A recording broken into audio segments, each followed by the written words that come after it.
মসজিদ, মন্দির বা গির্জার চেয়েও বেশি প্রার্থনা করা হয় কোথায় জানেন? হসপিটালের করিডোরে।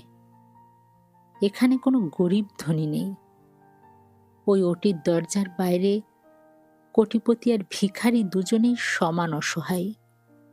দুজনেরই একটাই চাওয়া, প্রিয় মানুষটা বেঁচে ফিরুক। এখানে নাস্তিকও সৃষ্টিকর্তাকে ডাকে। এখানে পাথরের মতো শক্ত মানুষটাও শিশুর মতো হাউ মাউ করে কাঁদে। বাইরে আমরা পদমর্যাদা, টাকা আর ইগো নিয়ে লড়াই করি, কিন্তু এই করিডোরে বসে বোঝা যায় নিঃশ্বাস কতটা দামি, আর আমাদের জীবন কতটা ঠুনকো। এই দেয়ালগুলো যতটা সত্যিকারের প্রার্থনা শুনেছে, পৃথিবীর কোনো ধর্মস্থানও হয়তোবা এতটা প্রার্থনা শোনেনি।